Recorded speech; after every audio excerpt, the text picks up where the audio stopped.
오늘 말씀에 보면 각기 제 길로 간 한 사람이 떠오릅니다. 청년부를 맡고 있다 보니까 청년 한 명이 떠오르는데 누가복음 18장 23절에 나오는 청년입니다.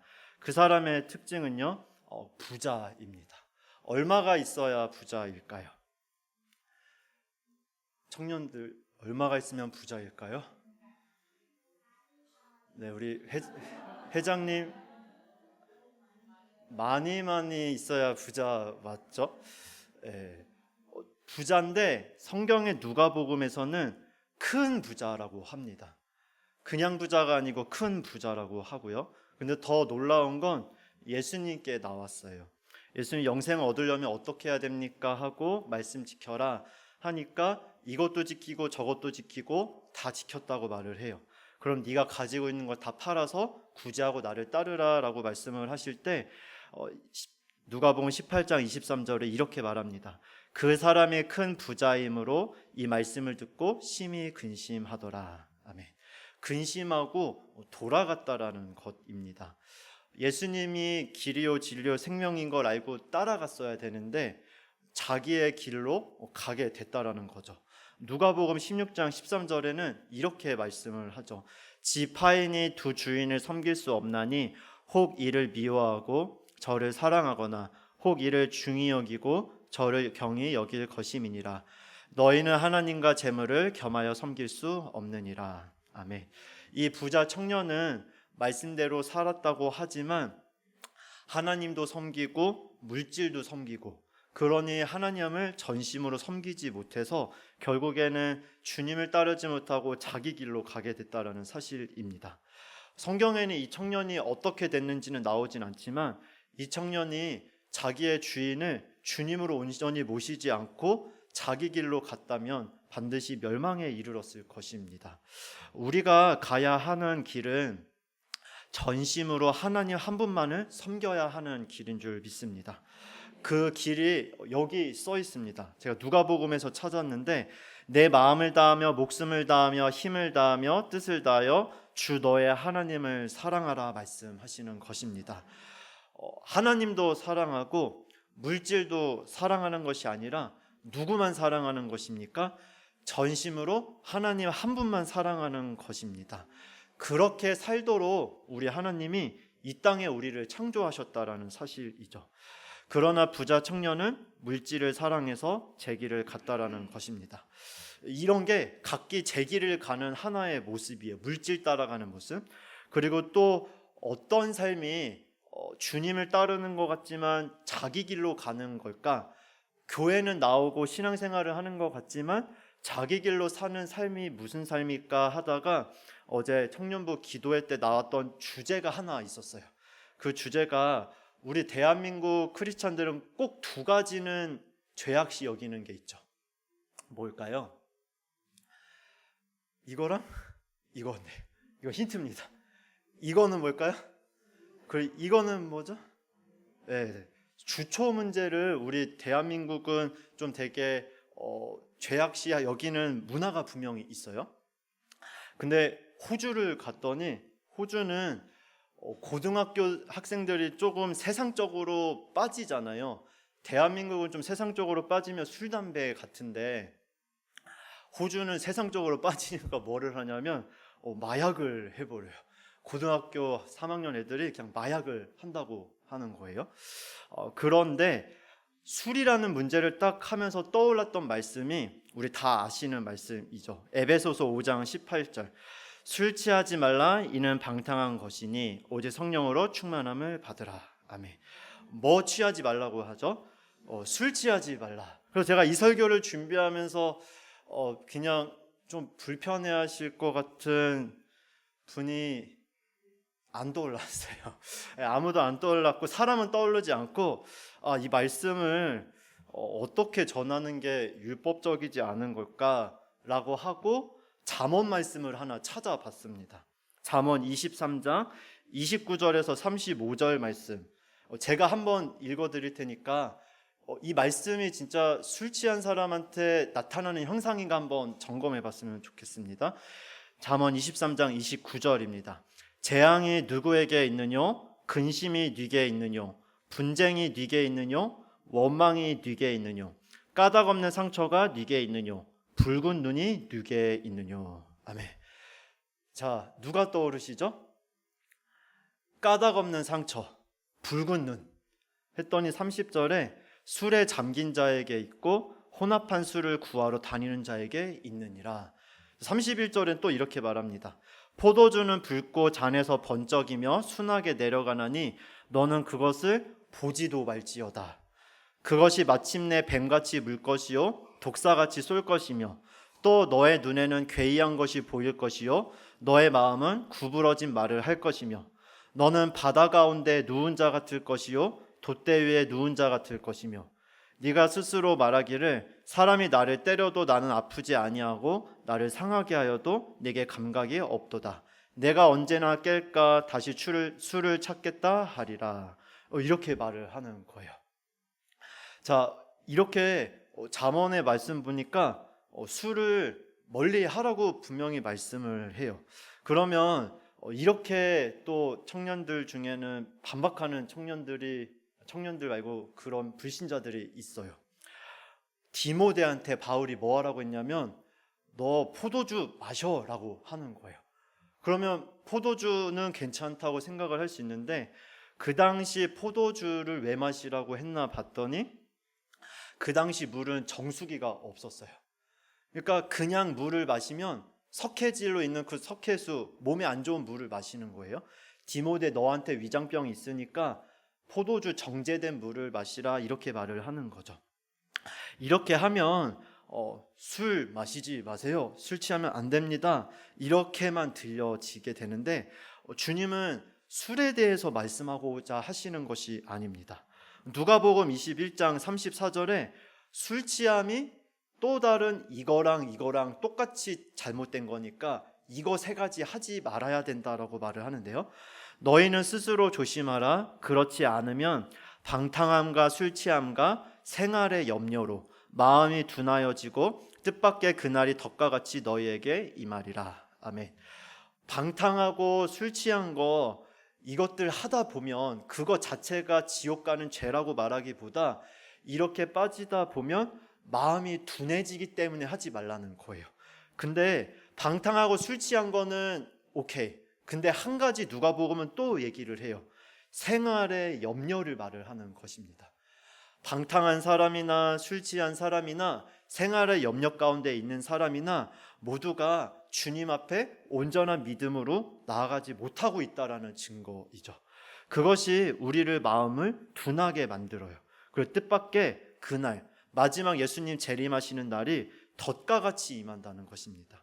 깨어있는 자는요, 예수님이 오시는 그 재림의 날이 정확히 몇 날, 몇 월, 며칠인지는 알지 못하지만 그날을 기쁨으로 준비하고 있고 자기 자신을 더 갈고 닦으면 닦았지 방탕하게 빠져있지는 않다라는 것이죠. 이렇게 방탕한 거, 술 취한 거, 생활의 염려, 또 물질을 또 섬기고 따라가는 모든 것, 그 모든 것이 각기 제 길로 간 모습입니다. 이렇게 죄악된 길, 자기가 원하는 길로 가는 그 모든 사람들의 죄를 위해서 오늘 말씀에 하나님께서 그 모든 죄악을 그에게 담당시키셨다고 말씀하십니다. 그는 바로 누구시냐면 우리 주 예수 그리스도이십니다. 그 예수님이 우리의 모든 죄를 짊어지셨음을 믿으시길 바랍니다. 짊어진 순간 가장 예수님이 고통스러웠던 고백이 하나 있습니다. 이게 살짝 외국말이라 못 알아들으실 수도 있거든요. 엘리 엘리 라마 사박다니, 무슨 뜻일까요? 엘리는 나의 하나님, 또 엘리 나의 하나님, 라마 사박다니 어찌하여 나를 버리셨나이까. 그래서 이 말씀을 주중에 기도회 하다가 이거 나누다가 이렇게 나눴어요. 저도 예전에 들었던 설교라 딱 떠올랐던 말씀인데, 여러분, 예수님이 십자가에서 못 박히시는 이 육체적 고통 때문에 왜 나를 버리셨나이까 이 고백만 하신 게 아니라는 것이에요. 예수님은요, 우리를 위해서 죽어주실 그것에 대해서 각오가 돼 있는 상태로 이 땅에 오신 분이세요. 내가 손으로 짓는 죄 때문에, 누구를 때리고 도둑질을 하고 손으로 하지 말아야 되는 죄 때문에 손에 못이 박히셨고요. 우리가 발로 가지 말아야 될 곳에 간 그 죄 때문에 발에 십자가에 못 박히셨어요. 또 우리가 생각으로 짓는 죄 때문에 뭐를 쓰셨을까요? 가시면류관을 썼는데 말씀을 보니까 면류관 쓴 상태에서 갈대로 머리를 쳐요. 갈대로 세게 치니까 그 가시가 머릿속에 박히는 거예요. 머리로부터 우리의 생각으로 짓는 죄, 판단하고 정죄하고 그 모든 죄 때문에 예수님이 가시면류관을 쓰셨어요. 그리고 우리의 마음으로 품고 행동으로 모든 지은 죄 때문에 옆구리의 창에 찔리셔서 물과 피를 다 쏟으셨다라는 사실이죠. 그거를 예수님은 각오하고 오셨다라는 사실이에요.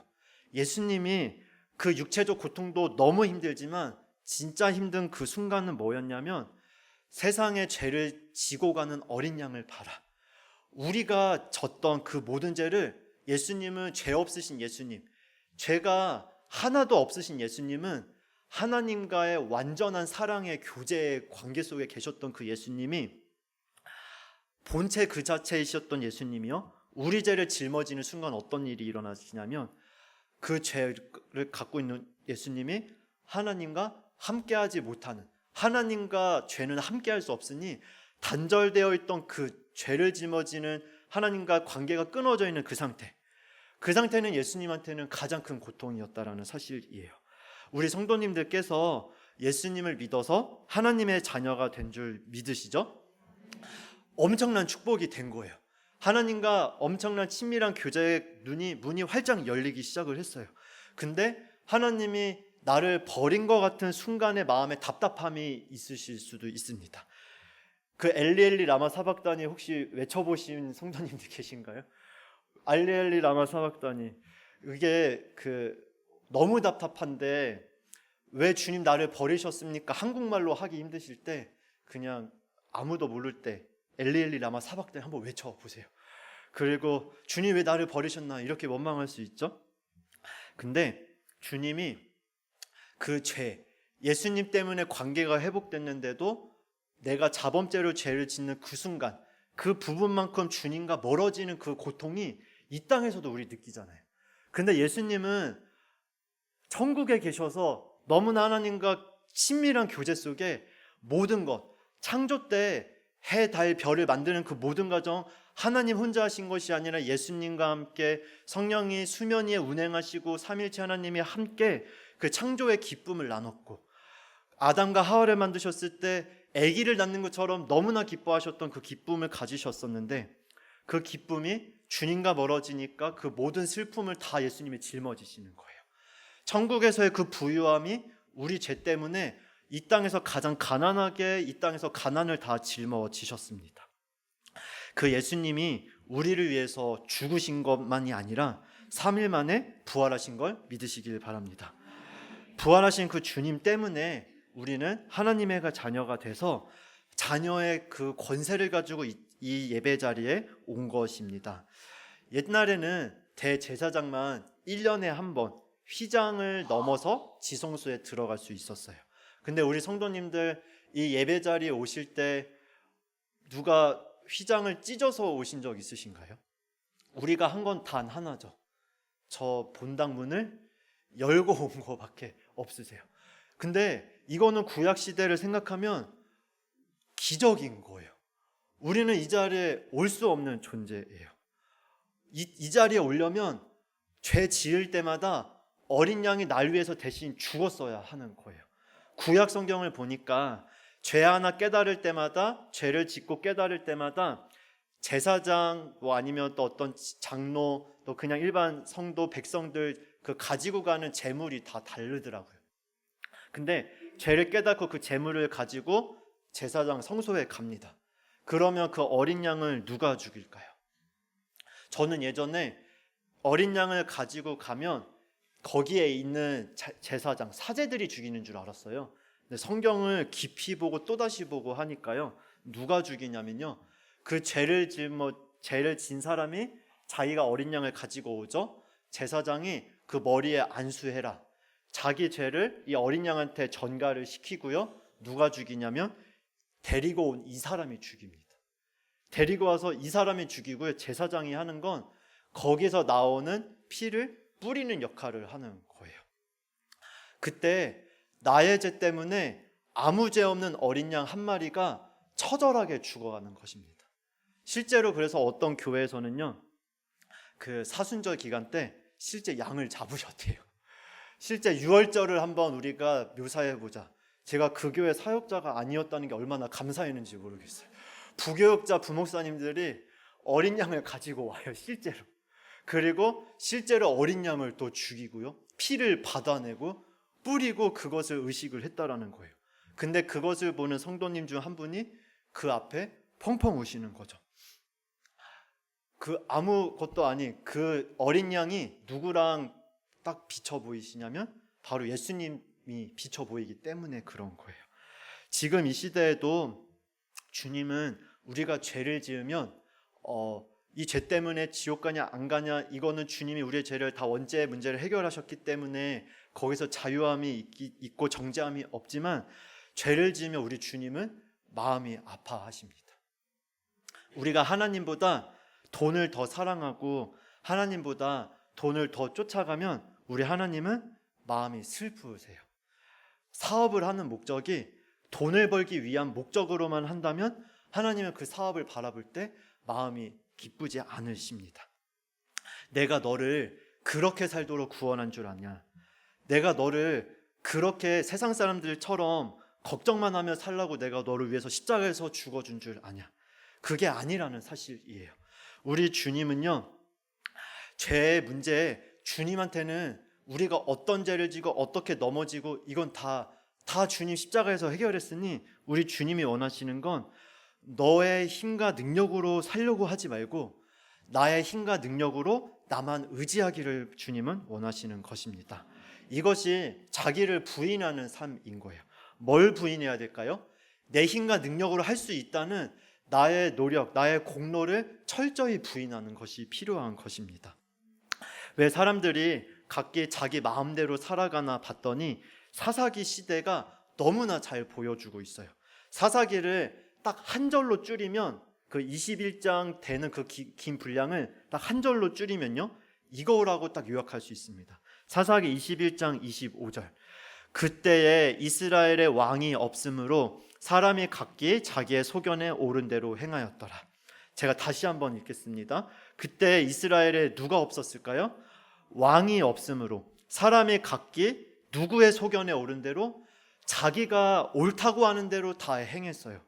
그랬더니요, 사사기서 보면요, 진짜 말도 안 되는 사건들이 막 일어나는 것을 보게 돼요.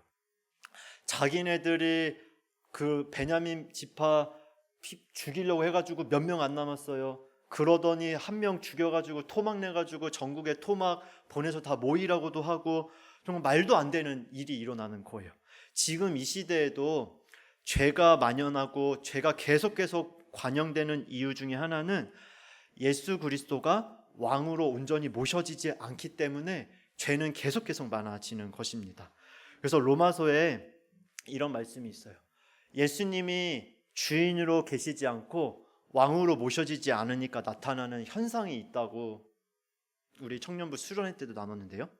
뭘까요? 세 글자입니다. 동으로 시작하고요, 애로 끝나요. 가운데는 성이에요. 뭘까요? 네, 동성애. 여자가 남자와 순리대로 써야 될 걸 여자가 여자와 영리로 쓰고요, 남자가 남자가 영리로 써서 부끄러운 행동을 한대요. 그 원인이 뭐냐면요, 동성애자들의 정신질환이 있기 때문이 아니라는 거예요. 뭐냐면 삶의 주인이 자기 자신이 되니까 자기가 옳은 대로 행하다 보니 자기가 옳은 대로 행한 줄 알았는데 누가 배후에 역사하고 있어요? 마귀가 역사하기 시작을 하는 거예요. 처음에는 그들은 적당히 죄만 졌을 거예요. 적당히 음란한 생각을 품어요. 적당히 음란하게 혼자 음란한 것에 취해요. 근데 더 나가서요, 이성끼리 음란한 대로 나가요. 근데 마귀는요, 거기서 멈추지 못하게 해요. 왜냐하면 마귀는 우리한테 공허한 마음을 계속 줘요. 더 자극적인 것을 행동해라, 이거라면 네가 좀 마음이 답답한 게 채워질 거야. 그것을 봐. 그 행동을 해. 그거 해. 그러면 잘 될 수 있고 너의 지금 답답한 거 채워질 수 있어. 그러니 동성애까지 가는 거예요. 여러분, 동성애는요 정말 지저분하고 더러운 죄인 거예요. 저는 동성애자들을 주위에서 봤어요. 본 것뿐만 아니라 전 동성애자인 줄 모르고 친해지려고 엄청 노력했어요. 그게 언제였냐면요, 그 맨날 할 얘기가 남자들은 군대 얘기라고 하잖아요.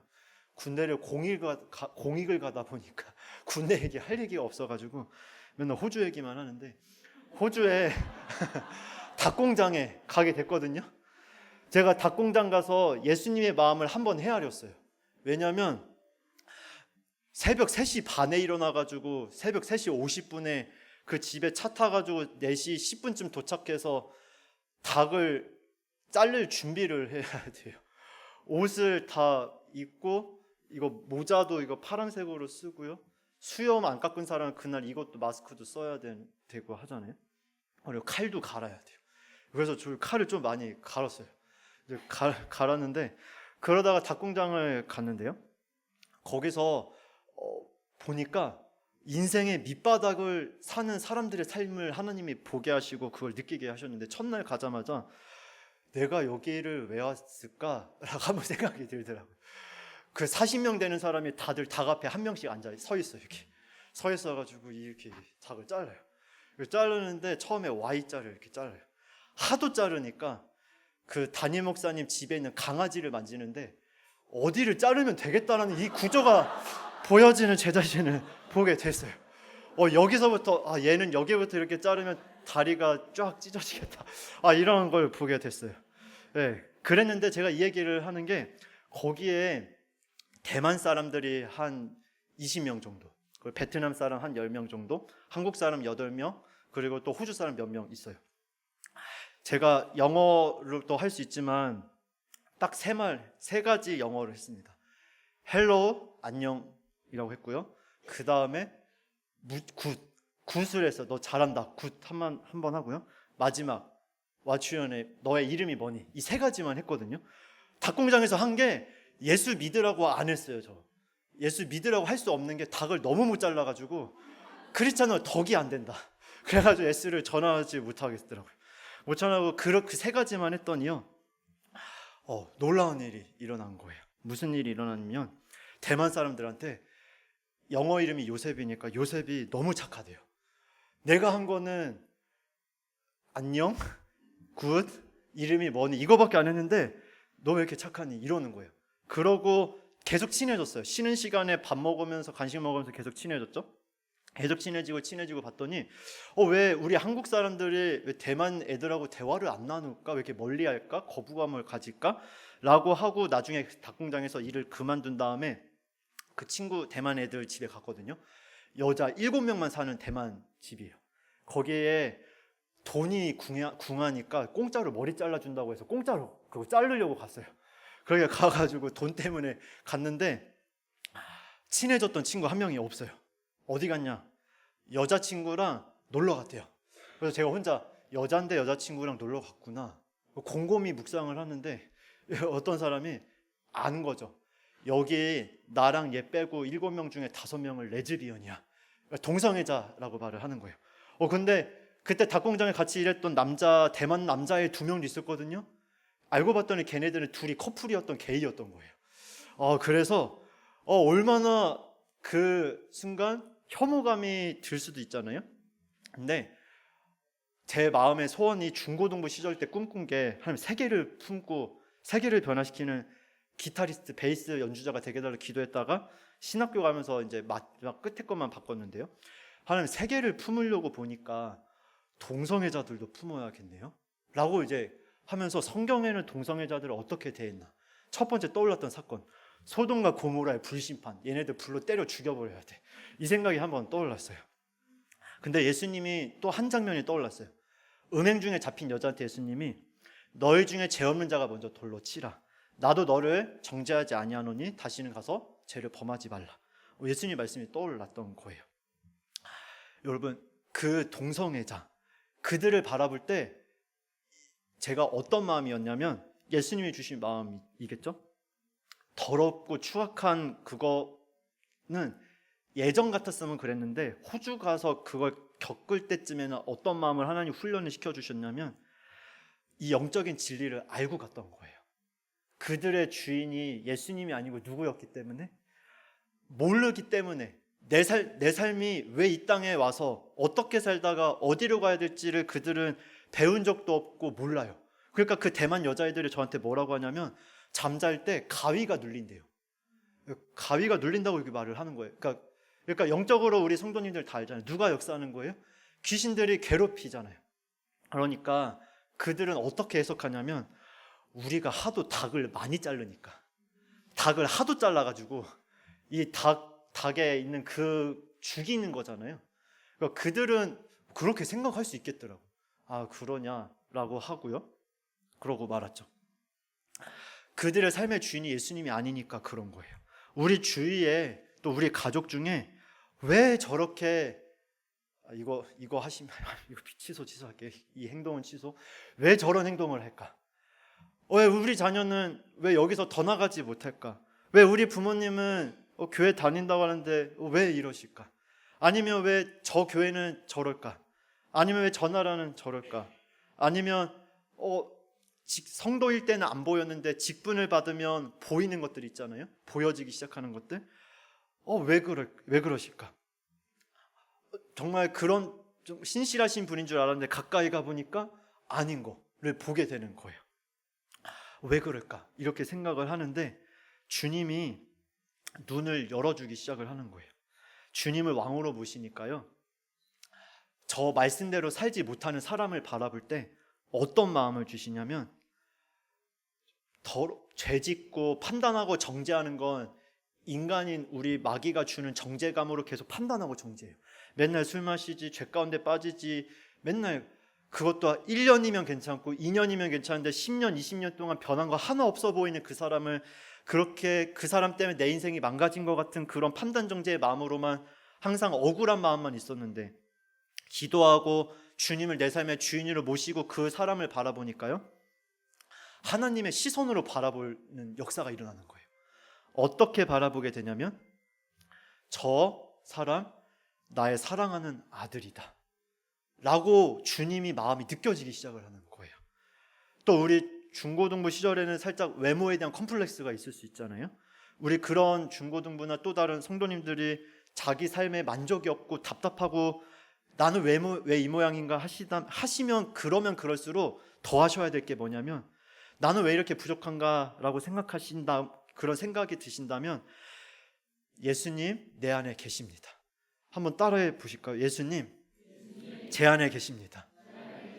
그 고백을 하는 거예요. 그 고백을 계속해요. 그러고 한번 거울을 한번 보세요. 제가 기적을 느꼈어요. 이게 최근 일은 아니고 한 4년 전인데 이 고백을 어느 날 딱 한 번 했어요. 그리고 거울을 보는데 제가 너무 예뻐 보이는 거예요. 저는 저를 볼 때 그 왕자병은 중학교 때 끝났거든요. 제가 잘생겼다 이렇게 생각을 엄청 많이 했던 시절이 중학교 그 전까지 하고 딱 끝났어요. 그 병에서 자유함을 얻었는데, 자유함을 얻고 이제 살다가 그날은 다시 한번 거울을 보는데 제가 너무 너무 예쁘게 보이더라고요. 근데 그러고서 이제 씻고서 생활하는데 깨달았어요. 뭘 깨달았냐면, 매일같이 내 육신의 눈으로 나를 보고 내 환경을 보니까 부족하기 짝이 없고 그냥 형편없는 거예요. 근데 주님의 눈이 내 안에 계시다고 주님께 그냥 고백 한 번 한 것뿐인데, 내 안에 계신 주님이 거울 통해서 네 모습을 보는 나의 마음이 이렇게 사랑하는 자녀를 보는 것처럼 사랑스럽다라고 말씀을 하시는 거죠. 그래서 어떤 선교사님이 외치는 문구 중에 하나, 복음이면 다냐? 다다 라고 말을 하는 거예요. 이해가 안 됐어요. 복음도 알지만 말씀에 어떤 율법적으로 행동해야 될 거 하나하나 훈련받고 해야 되는 거, 그것도 있어야 되는데, 근데 그 의미가 예수님이 내 삶의 왕으로 모시면, 내 삶의 주인으로 모시는 그 복음을 붙들고 가면 말씀을 몰라도 말씀을 아는 삶으로 이끌어 가실 분이 우리 주님이신 것입니다. 우리 성도님들이 이번 한 주간 사실 거예요. 성령님의 능력으로 사시길 축복합니다. 내가 이르노니 너희는 성령을 따라 행하라. 그리하면 육체의 욕심을 이루지 아니하리라. 성령이 임하시면 권능을 받고 땅끝까지 이르러 내 증인이 되리라. 내 능력을 내려놓고 내가 원하는 길로 가면 갈수록 비참해지실 거예요. 그러나 이번 주는 한번 결단하는 거죠. 그렇게 못 산다고 결단했지만 못 사는 내 자신이라고 결단조차 못하면 성령님은 도와주실 수가 없는 거예요. 그럼에도 불구하고 우리 공로가 아니고 예수님의 십자가 공로 의지하여 성령님이 우리 안에 오신 거잖아요. 우리가 잘나서 성령님이 오셨습니까? 11조를 매주 했기 때문에 성령님이 오신 게 절대 아니에요. 우리가 아직 죄인 되었을 때에 주님이 죽으셨죠. 그 주님의 공로 때문에 우리 안에 성령님이 오셔서 성령님이 예배 드리라고 하니까 우리 성도님이 지금 순종해서 이 자리까지 오셨다면 천국 가는 그날, 지금은 아직 미움이 좀 있어요. 그러나 천국 가는 그날 주님의 완전한 사랑하는 자로 변화될 줄 믿습니다. 그 공식을 우리 자녀들한테 그대로 대입하는 거예요. 지금은 우리 자녀가 부족하지만 마지막 순간 성령의 역사로 온전하게 우리 자녀에게 역사하실 줄 믿습니다. 그렇게 승리하는 우리 성도님들 모두 되시기를 주님의 이름으로 축원합니다.